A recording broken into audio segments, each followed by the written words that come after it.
Room, the only way to start your day. Seated. Both our guests will be with us shortly, but for us to get into this conversation proper, Mary Kathomi is a political and governance analyst, and she joins us in the Situation Room this morning. Good morning. Good morning. Welcome, and thank you for being here. Karaoke Gonjiri is a national youth leader with UDA. He should be with us shortly for us to get into this conversation. But even as we get into it, we're going to start with today's proverb with Dennis will share, and he'll tell you where that's from. So today we are in Mauritius, a country, a population of 1.3 million people, huge in tourism, manufacturing, and considered to be a financial hub. Now, we talk about the tourism. One bird, unfortunately, in the 1600s was diminished completely by the Europeans. So it was hunted. We no longer have the dodo bird unless you read about it or look at the historical evidence that it once existed. The proverb this morning: a short person hangs his bag where his hand can reach. A short person hangs his bag where his hands can reach. How would you interpret it? You do what you're able to do. Don't stretch too much. What is within your ability. Yeah, because if you're short, you're not going to put your bag too far away. It has to be within your reach. Yeah. Well said. Yeah. I think even if they tried, they just can't. You can only reach where you can. You can take a stool, but just work within your range. Yeah. Well interpreted, Asante. Yeah. So let's start off this conversation and that why do you think, or what do we see? Because all of this plays in theory that has been studied and then practiced and that we see towards governance. Why is it that certain people can be used to do certain things? For example, if goons are to be hired, we don't see that whomever hired them go into villages, cities, towns, and get older people to come into the street. Why? Why do you think, from a psychological perspective? I think it's poverty. The poverty levels. That's why politicians will ensure people are poor. Economically challenged people are easily manipulated. And look, these are the young people. They are jobless, learned, desperate. They're just there in the villages. And most of the time, they make sure these young people are on drugs, wamevuta bangi, they're not in their senses when they do these things. Case an example, what happened in Homa Bay, extreme, you're not going to get a busy person involving themselves in violence in any way. So poverty works very well for politicians. Yeah. And the same poverty is a social construct, in my opinion. That people call them leaders and politicians. I don't. I refer to them as our employees, and I think we need to put them in the right place because we pay them to do specific jobs. These employees, they work so hard to make sure that there are limitations for these young people. The economic endowment does not get to them. The economic, not empowerment, we've misused that word. But the economic liberation is not experienced by the young people. So there's sort of a reserve for energy at disposal for this, our employees, the politicians, that when the need arises, like now in the political campaigning season, they will tap into that reserve. They'll tap into the youth and say, you know what, you can come and help me mobilize. You can come and cast aspersions on my opponent.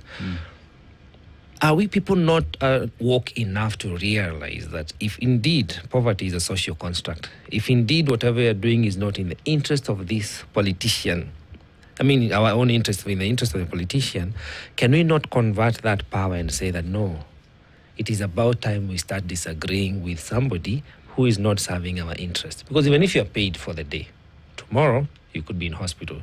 Tomorrow, you could be dead. Tomorrow, you still be jobless. But that person goes back to office for another 5 years, earning a very high salary. Yeah. We've lifted this, you call them servants. They're actually supposed to be servants. Yeah. But we've elevated our politicians to the level of demigods, We no longer look at them as they're supposed to serve us. We serve them. Right. And when you talk to people out here in the streets, before, years back, everyone went to school to build a career, a profession. Now, every young person wants to be in politics to be rich. So being a politician is your road to richness. It's not your road to service. It ceased being a service job in this country. So when you look, and the problems that you're going through as a country right now, it never used to be this serious. But right now, Goonism is really coming. It's a serious problem. No one is talking about it, but it's going to be a very serious problem in 2027. Every single politician is building up a battalion of goons to use at disposal. Who are these people? Unemployed young people. They are building, they're collecting all machetes, guns, and everything. It's a very bad place we're getting ourselves as a country. And I don't know what are the numbers of joblessness in this country. People are jobless in this country. And very learned people. Parents work very hard to take these children into school. Right. Akishafika shule, they go back to the villages.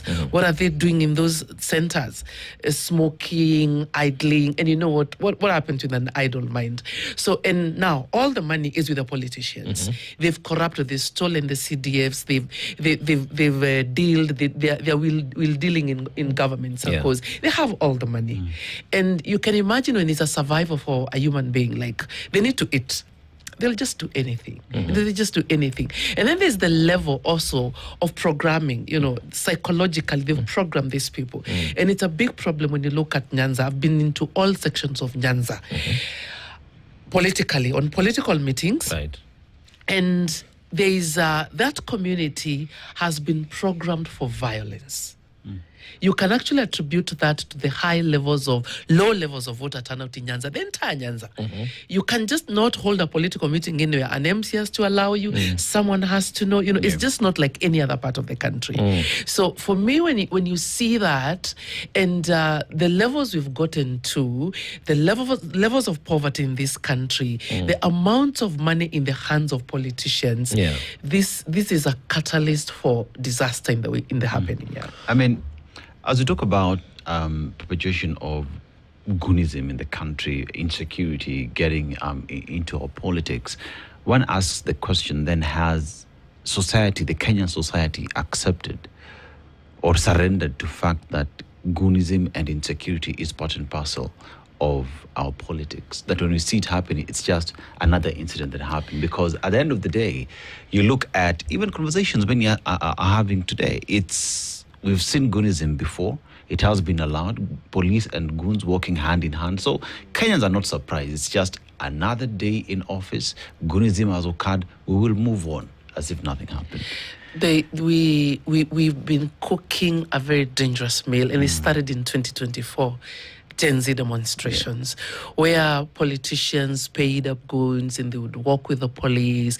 People are saying these things, and the mind is conceptualizing what is happening. There's that subtle acceptance that, goons and police are working together. It's not mainstream, but people can see these things are happening. And there's that subtle language in the Kenyan political spheres that as a politician, kama una goons, kura itaenda. Kura inaibiwa. So what are politicians doing? Wanajipanga, And this is bad. It's been there, but I think it's now coming up and up and up.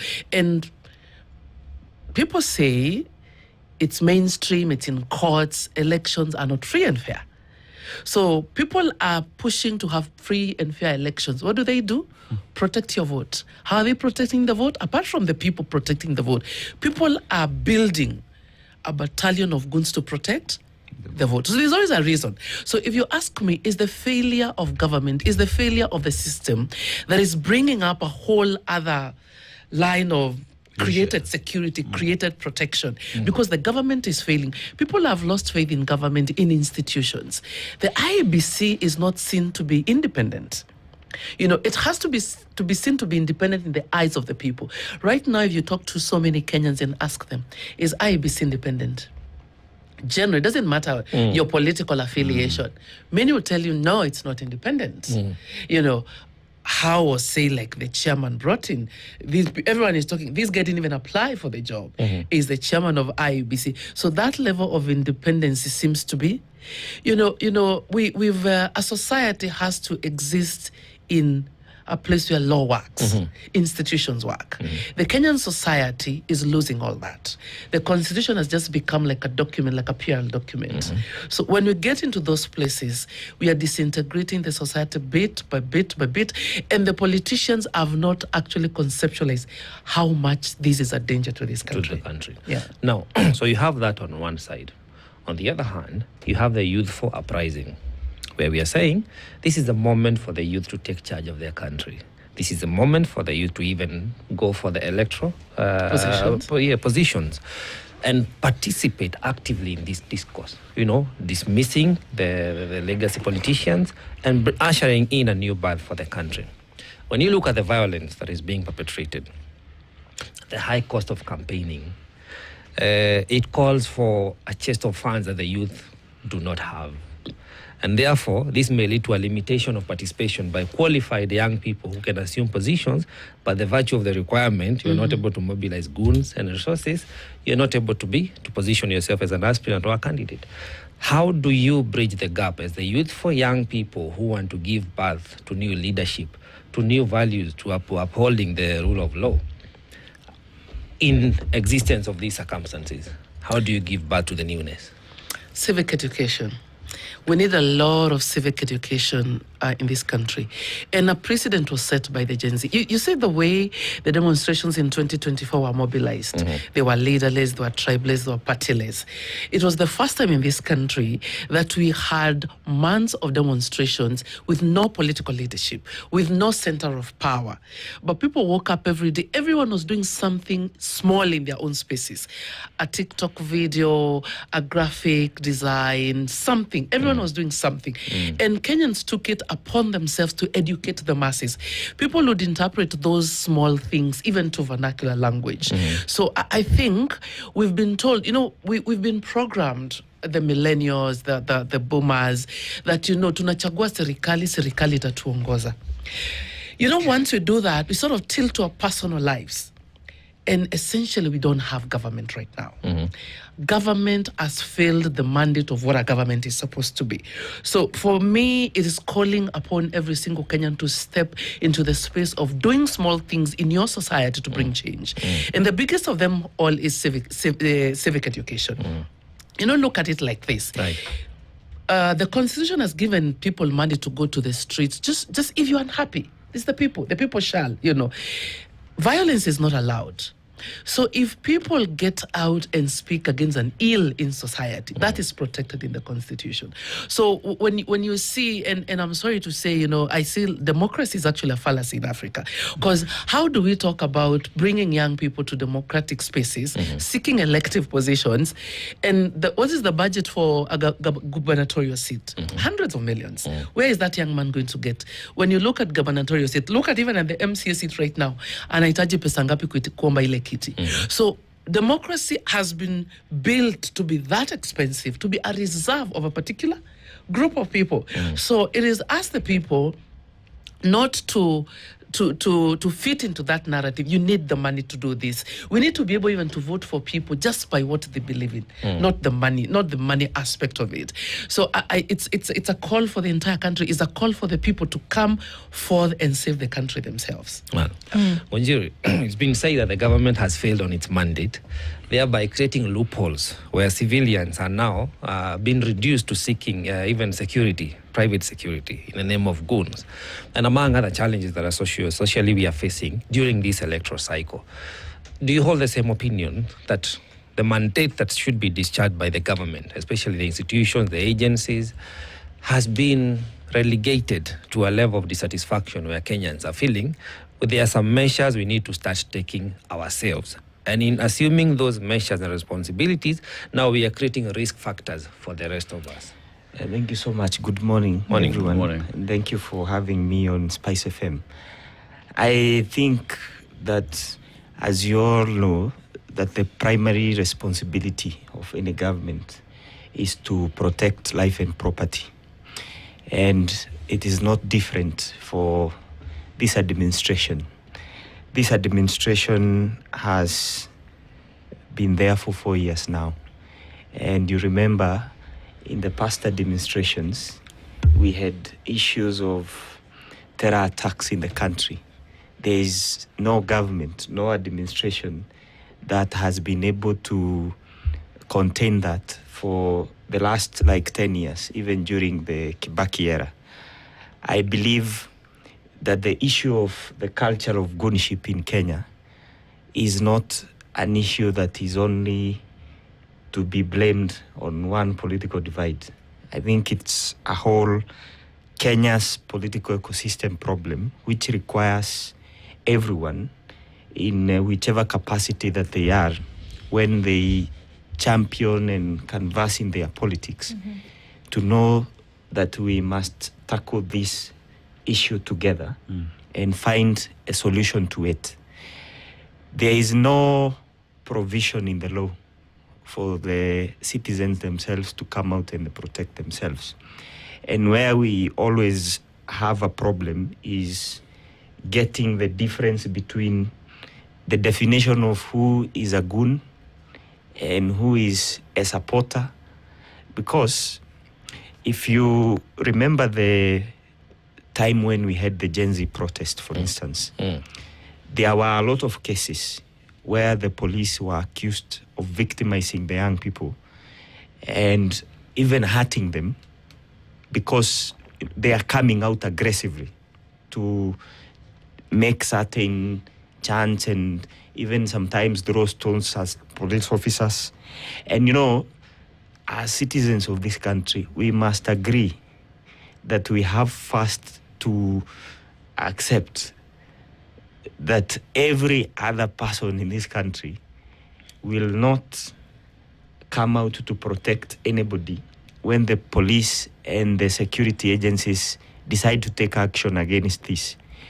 When someone is arrested in this country, for instance, and they are taken to a police station because of issues of hooliganism, sometimes because of politics, you will find the whole civil society, the whole political class coming out, guns blazing, saying, you're jailing our people. These are citizens. And the other day, the president actually asked the Kenyans, and he spoke to parents. He asked parents, when we decide to deal decisively with these youths who are being used and arrest them, will you come out and say that these are our children and they should not be touched? But Nganjiri, even while that is an argument that one would make, there is equally the aspect that the government itself is seen as the chief perpetrator and perpetuator of Gunism in the country. Because if we still go back to 2024, the first few days of the protest were peaceful, we were leaderless and everything else. But as it progressed, we now saw individuals in civilian clothing with batons, not police officers, walking side by side by police officers. We saw Kenyans themselves coming out say, because police officers will not protect our businesses, we will take the responsibility of protecting our businesses because the police have failed to do that. So one then asks the question, is it an argument as well that government has failed to provide security to Wananchi? The government is providing adequate security to Wananchi, and that is why we are having the conversation of how, as a people, we must deal with this gunship issue. But the challenge that I think our police officers face is because the issue of activism in Kenya and people politicizing everything has actually taken over and overshadowed the legitimate cause of dealing with Gunism. And I agree. I come from the UDA party, for instance. There are politicians within the UDA party who have previously been seen to be working in a cohort with young people who have caused mayhem. The opposition also, parties, DCP, we have also seen politicians also being seen with young people, goons, in political rallies. Just the other day, even in Homa Bay, you saw James Orengo. So it is not an issue that is only unique to government. But, it starts with us accepting that this is a problem. And because it is a problem, let us differentiate between pointing fingers and actually coming out to offer solutions and making sure that everybody comes out and speaks against the culture of gunship in Mary, Kenya. one would ask the That's question. the challenge. One asks the very simple question. Yeah. Whose responsibility is it to provide security? Whose responsibility is it to gather intelligence, to investigate matters and ensure that justice is served, that security? Wananchi would say, I feel that when I leave my house, when Kenyans have indicated their need to demonstrate that I'm able to go to my business and come back home, whose responsibility is it to provide security?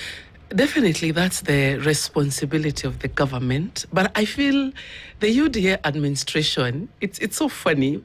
They've never felt like they won the election. You guys have been in leadership for 4 years, but you don't behave like you actually won the election. You won the election to lead a country, to rule a country. And 4 years down the line, you don't feel like you actually won the election. You've been on a campaign trail for 4 years. You're behaving like you don't have the machineries of power. Case in example, All Saints Cathedral, politicians send goons right in the church. UDA politicians. When you say it's a problem in both sides, remember who has the power, more of the power to do this. Who has the machinery? Who has the police at their disposal? In the Homa Bay attacks that happened last weekend, the police actually did their work. The police actually arrested the organizers of Goonism before the Linda Mwananchi. The police was doing what they were supposed to do.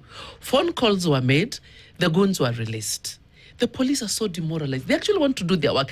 I'm sure you're a Kenyan like me, you're a human being like me. When something is wrong, you know something is wrong. When a police officer is actually beaten to death by goons, it is wrong. So what am I trying to say? Let's stop doing PR. When things are bad, let's just accept things are bad. You, the ruling administration, you have the responsibility of ensuring there's security in the country. You have the responsibility of making sure there's the rule of law. And when it comes to the rule of law, everyone is supposed to follow the law. It doesn't matter where you come from. You know, I think in Kenya we have a serious problem. We do not separate politics from governance. We must separate those two things. The administration is supposed to be rule as per the constitution. So who collects intelligence? Who is funded by the taxpayer to collect intelligence? This is the government. They know what is supposed to happen next week way in advance. They can stop it. They could even have stopped the Linda Mwananchi. Don't go there, things are thick. You know, the government can give a declaration. The government can stop. But right now, it's murky. The government itself is so involved in the mayhem in this country. I know you want to blame the other side, but the government still has the responsibility of calling the country to order. They're not doing that. You know, and this is a very bad precedent that we're finding ourselves in. We are headed to an election in 2027, and everything happening right now, we are like adding firewood to a fire that is so explosive. So what I would say, can the rulers, the government, the CSs, the interior security, the NIA, can people do what they're supposed to do? Can we just switch off from politics for a second? And I guess the Cabinet Secretary for Interior has been very open about this matter. And he's actually asked politicians, because this is a politician's issue. It's not a UDA government's issue or opposition. It's a politician's issue.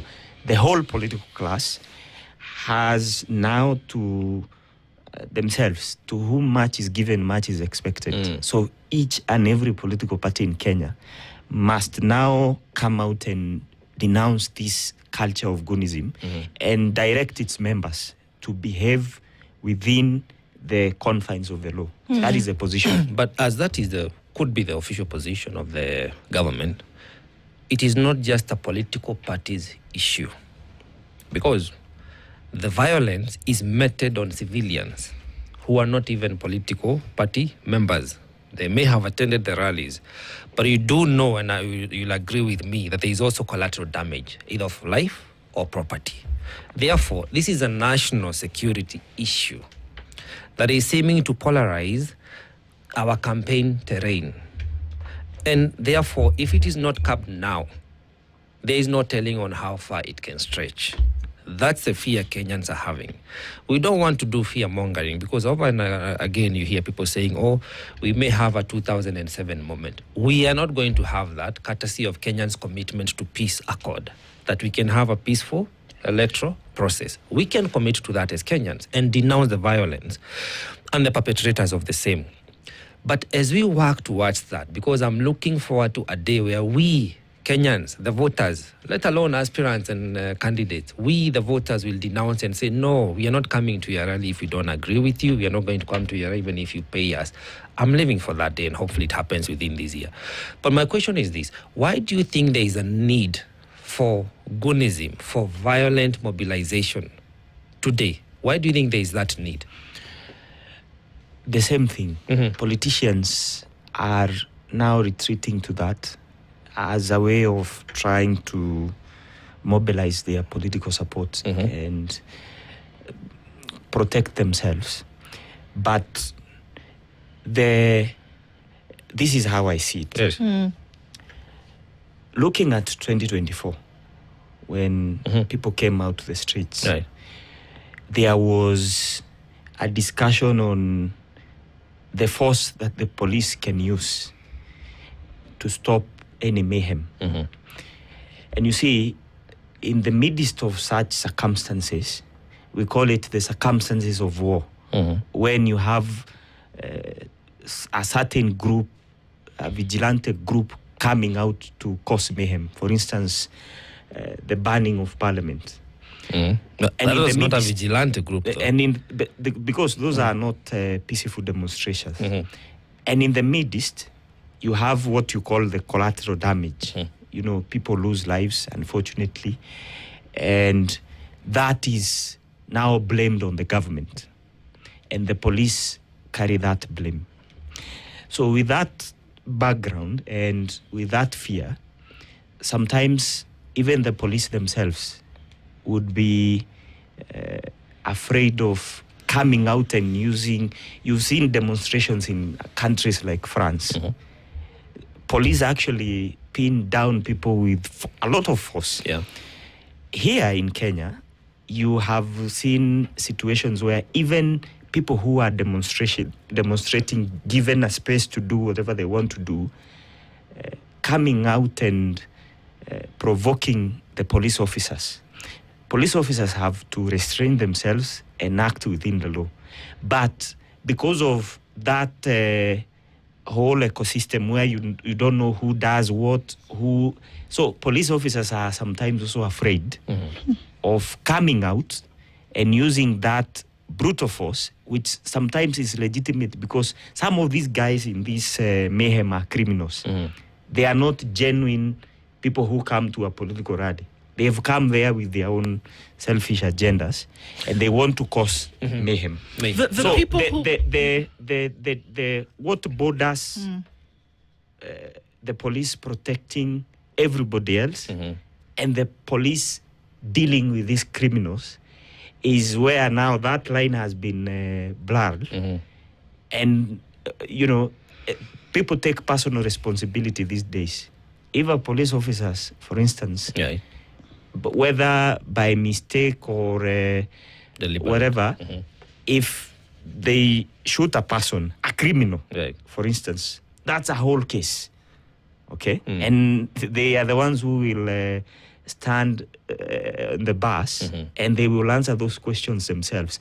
So, because of that background and the fear that there is going to be a lot of public outcry in how the police are dealing with these things, sometimes it's tricky for them. And as human beings, I personally understand them. That is why, as Kenyans, we must take our place and be responsible citizens. And also the political class must behave.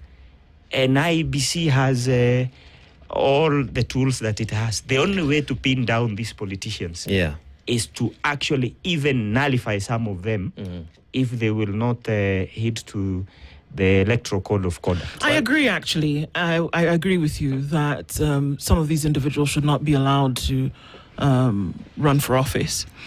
But one thing is that instigated violence is not an accident. An accident is something that you cannot control. Now, when you see violence happening in the nature, somebody has made a conscious decision to do something, right? In a lot of cases, the violence that we see perpetuated in a political setting has often been pre-planned. It's not just in Kenya, it happens all over the world. It's a global phenomenon that it has been planned. There has been the acquisition of weaponry. There has been a thought process. There has been planning. There have been meetings. Things like that have happened. So it's not an accident. It was put together and in a lot of cases has been financed, right? Now, in this, the word gets out a lot of times. So in that case, when the violence has been perpetrated, Homa Bay is the biggest example that we can use because it's the most recent one. What you're saying, are you saying that police in this case would not come out to help or to come out and say, let's not put roadblocks as early as 4 a.m. on the road for whatever reason? Let us not come out and try to protect people from these machete-wielding individuals because they were afraid for what Kenyans would offer in backlash if they came out? The source of anarchy in Homa Bay, like I have told you, and that's a very dangerous ecosystem, even for a police officer. Let me give you a case scenario. There are two groups. One that is trying to ask to stop people from accessing that place, and another one that wants to access this place. And if you actually remember, in Odhaya, at that church, in that instance, do you know there were actually two groups? There was one that was trying to stop people from going to that church. And there is another one that is coming out and saying we have to go to this church. So what happens in such a scenario? In my own, because I'm not a police officer and I'm not an expert in those things, I think the police have a responsibility to deal with both of the groups in accordance with the law.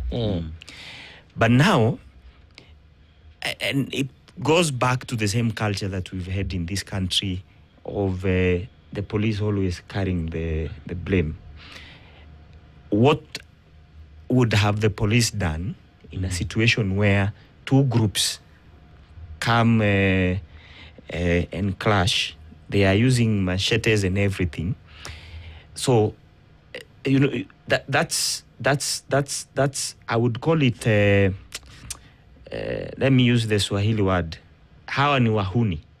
Can I tell you what the police would do? So in my own thinking, I think, if you ask me, the best way to deal with such scenarios, scenario one, either deploy the strong brutal force of the police force. Because somebody who comes to a meeting with a machete, that's someone who can... That's a criminal. That's a criminal. It's a criminal. That's Yes. not somebody who can do anything. They're Yes, criminal. either do that, or number two, enforce it through the political heads that are leading these people, because they are known. I'm going to go back to my question and hope we can get an answer. Are you saying that the police would not have gotten involved in Homa Bay because they were afraid of what public backlash would be? No. I'm saying the police have a responsibility to stop whatever was happening. And so they failed in on a that normal scenario, responsibility. they would throw a tear gas And disperse. And disperse the crowds. And disperse the crowds. But sometimes, you know, because of the volatility of that place, could be dangerous. That's why I said the primary responsibility of the police would have been to repel these people and use the brutal force to pull them away. There's something. But we didn't see any of Very, those things happening. So that we see the bigger picture. Perhaps. Because we can keep on sometimes stewing ourselves on what the problem is. And we may not actually pin it down. But in my opinion, the question was, why is there need to deploy, mobilize, fund, budget for violence? Is it that we have an ideological deficit? Are we light on ideas where we can say, you Mary, you can come, go wherever as the Constitution provides, mobilize and speak with the people, implore on them to be your followers, and then leave. Then the next person can come the following hour, the following day. Why is it that we don't have ideas that are strong enough to pull people towards us, that we feel we must defend our mediocrity, our incompetence, and use these now nonchalant measures? I think we've become intolerant. If you ask me, case and example, Homa Bay is it's portrayed the lowest, the desperation of an, because let's just Kaluma was captured in the Luo language, inciting and giving instructions. It's in the public gallery. That's not hidden. So this is a respected politician in this locality. So the police are listening. Okay. There are allegations, actually, the guys were actually arrested before. You know, the police do their work. By the way, the police do a very good job in this country. The police actually informed and actually arrested the guy who was in the Standard headline some days before. Phone calls were made, and the guy was released. So the police, who is working to do what it's supposed to do, is so demoralized and looks back. What do I do? And you know, when you talk about, the police needs to use force, you have to remember who sits in these policy government offices. They are politicians. They're sitting in parliament. They're in committees. They're in these offices. So the hands of the police feel tight. Actually, they are not telling us the truth. The death toll in Homa Bay is high. They're not telling us the truth. It's pretty high. I have people that were there. The number of people who have died in Homa Bay, even today, they will not tell us the numbers. All that would have been avoided. And coming back to what you're saying, what is a democracy? Is whereby you sell your ideologies, he sells his ideologies, mtu anaenda mahali anataka.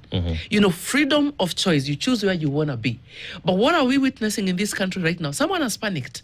Someone has desperately panicked. It's like when you're wooing a woman, you don't force the woman to be with you. No. You know, you just use your language. Danganya ile utadanganya. Rusha mistari for that woman to come towards you. That's the way you woo a woman. If she comes to you, she comes. If she chooses, you don't kidnap. You don't take that woman by force. So, to me, the levels of goonism in this country, it is desperation by some people. But what I would call upon Kenyans, it is because the power is always with the people. I have seen in Kiambu County, opponents come and give people money. When that person comes for a public meeting, go, boo, beat. Do you know vijana ufanya nini Kiambu? They take the money, wanakula lunch. Na hiyo pesa ilikuwa maybe ya bangi, ya pombe, but they just go do lunch for a week. Like the young people have to come to the point of making that conscious decision. We will take the money. We will not do what you want to do. We will not buy the pangas. We will not come and kill people. It has to be the people now who make that decision. And you know, at the end of the day, we don't have 400 politicians in Kenya in power right now. They're less. We are millions of people. We have to make that conscious decision. We have to tell politicians no. We have to learn from Ol Karawe. You're given the money to do something, but you take the money and you face the politician and tell the politician, I will not do what you want me to do. I mean, as we talk about the same, there is the aspect of personal responsibility. And why am I talking about personal responsibility? When you look at the security agencies that you have in the country, there are individuals who are heading these institutions, right? So let's go to Homa Bay, because that is the center of conversation. There are statements that were made by one Opondo Kaluma. And it's only recently that NCIC moved in. But that alone is intelligence that would have been picked and police deployed to quell the situation, because it was out in the public, because it happened days before Linda Mwananchi group went there. But you look at IG today taking command responsibility and ensuring that he deployed, that intelligence was there, that police officers were on the streets. We didn't see that. The Cabinet Secretary of Interior, as the person who's heading that department as well, should be taking personal responsibility for failing Kenyans, because what we've done over time as Kenyans is we look at a problem and not force people to take responsibility for failing. You talk about France. France demonstrate almost every other new day. But France does not shoot people. Should they take responsibility? Should we see head of government calling his boys to order? Well, it goes back to the same primary responsibility of the police, because it's the same conversation we are going back to. Police officers, and like you mentioned, the operational command lies in the office of the Inspector General, which is in charge of doing those operations. I guess because we live in this country and we know the history of what comes out of these meetings, I think because we want to seek solutions for our country, that going forward, I, as a person and as a young person, because I also walk around with young people, and I don't want the people that I walk with to be labeled as goons, because they basically associate with me. But I have a responsibility that whenever we go to a political gathering, go to a political meeting, as a leader, young leader, as a youth leader, I have to make sure in my own capacity as a person, even before it gets to the level of the police coming in, to act responsibly and ensure that we canvass the normal way of persuasion and selling an agenda. And you came out with a very important point, that have we, or has the political class ran out of ideas, that now they want to use the culture of goonism to protect their politics? And when you're rejected, you accept. There's also the aspect of rejection. I'm sorry to interrupt you. When you present your ideas to people and people reject you, it is okay to be rejected. You don't have to be accepted. So when you sell whatever you're selling to the people, if someone says no, you don't have to fight, That level of desperation is what is bringing in this goonism. So we are in an open space. Sell what you need to sell. If Kenyans tell you no, take it, go. So for me, is people who have been told no are not able to accept the no. Well, because I speak for UDA, and UDA is actually a very peaceful political party, and we don't subscribe to the culture of goonism, by the way. For us, we believe in persuasion, and we believe that our track record will speak for itself. So we have no point, and we are not desperate to hire political mercenaries in the name of goons to go and assist us to manage our politics. We will speak to the people of Kenya, and we have always done that.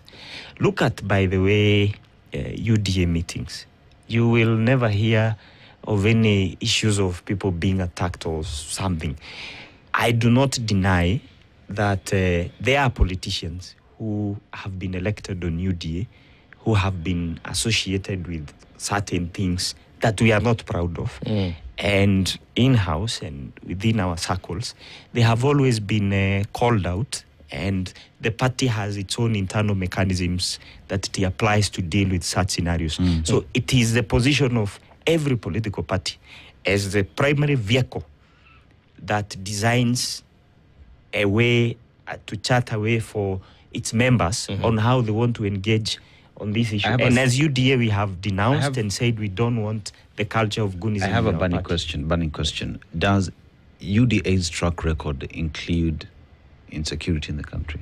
No, no. In fact, there is no time for the last 15 years that this country has had a very secure time, like when the UDA party is in government. Well, that can be debated. Notwithstanding, and in this I mean, notwithstanding, some issues of mayhem here and there being caused, like the issue of goonism that we are talking about, which is actually one of the top priority that this government wants to tackle. But the government is responsible, and the government wants to tackle this issue without hurting or harming innocent young people who are seeking opportunities and jobs and sometimes are victimized and labeled as goons. And I have to be careful. Yes. And I'm on record as having said, I do not want young people who come from, for instance, my own locality, who do not have opportunities, and we are trying to create those opportunities for them in our policies, to be victimized and labeled as goons because they are walking around with me, because they are my supporters, or we are doing politics with them. We have to have a very clear boundary between who a goon is, who a supporter is, who a young person who is just excited expressing their political rights. Well, the challenge is, conflicting ideas or understanding of the same situation. Because the same UDA regime is the one that is the ruling regime, that is the government, bears the mandate, the obligation, the duty, the constitutional responsibility of provision of safety and security across the country. So the element of mayhem we are having is a pure indication of the failure of the government to secure its own people. And I want to answer you straightforward. Yes.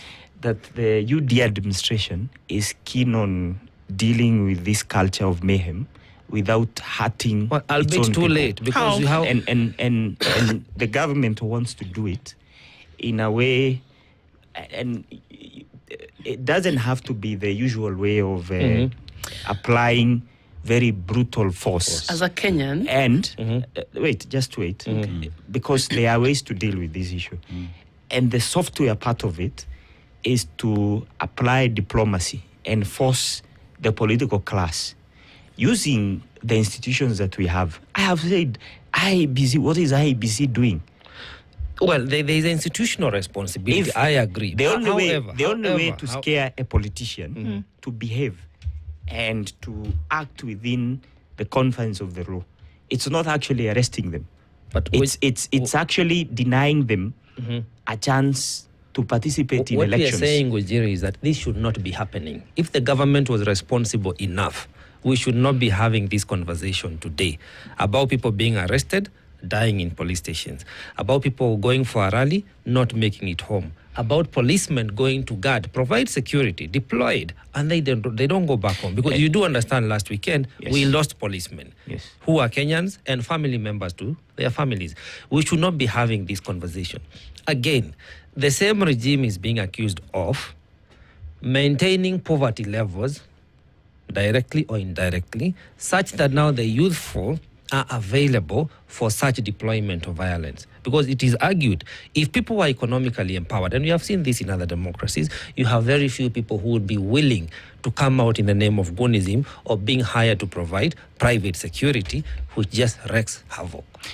That's why I have said, and if you want me to go to what we are doing, so that we absorb young people and remove them from being used by politicians as tools of goonism, we are creating opportunities.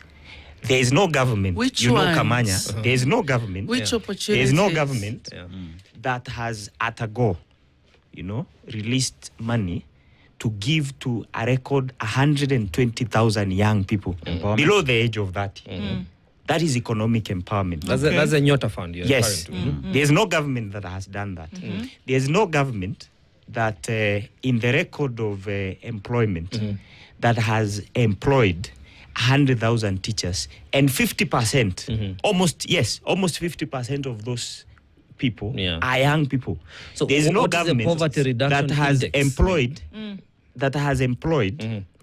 800,000 young people in the affordable housing Mary project. doesn't agree. Nobody has done there that. are a lot of It's people not say happened that- in history. Let- So allow this me- government is actually making very practical steps. Let's So see if how that to was ensure happening, that then we we see the don't- goonism would have reduced. No, I'm Hello, just saying. okay. It's Okay. a positive way of telling Kenyans only result that as a government, whether it is positive we are or not. working to ensure that the young people who are always used as tools of anarchy do not get that opportunity. Mary And is yet not it's agree. still happening. Mary, go let's hear ahead. Mary. As a Kenyan, you've said a lot of things. As a Kenyan with a vote, and I'm actually feeling we're not even supposed to be discussing if I'm making a decision between this party and this party. I'm analyzing a sitting government. You're actually representing government. So when you talk about UDA, for me, it is government with all the instruments of power to give security, to give intelligence, to give everything. You have failed terribly. It is the first time in the Kenyan history we had an invasion of parliament by the young people because your government didn't listen to the people. More than 60 people died in 2024. Young people shot, snipers in parliament shot, people were shot and died just because a government could not listen to the people. So I don't know when you're talking about security, what you're talking about. It is the first time since independence, 1963, we've had the highest number of kidnapping, people being taken to detention without being produced in court. We've never had this level. So since Kenyatta's time, this Ruto administration has sunk the lowest. You have the instruments of power. And when you say you've created employment, I would really wish the people in the streets are not speaking the language you're speaking. Affordable housing. What was the priority of this country? Is it building slums and calling them affordable housing, or giving people education? How many young people are working in those houses? The young people have become more and more impoverished. The hustlers, wale mama mbogas, wale watu wa pikipiki, they cannot sustain even businesses because the economy is strangled. So more and more people are poor. So please, let me explain to you something, my brother. In less than a minute. Because you have the privilege that I do not have.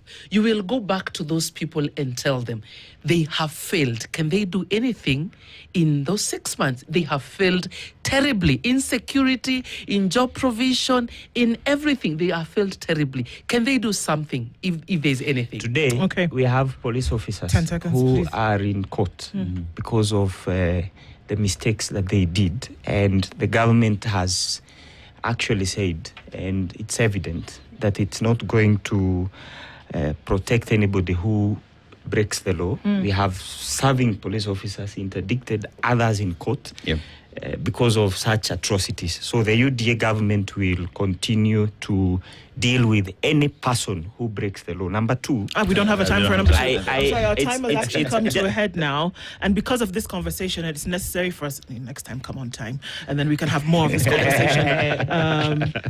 Thank you both for being here, because these are obviously pertinent issues that need to continue being thrashed out for us to come to a place where there's a clear understanding.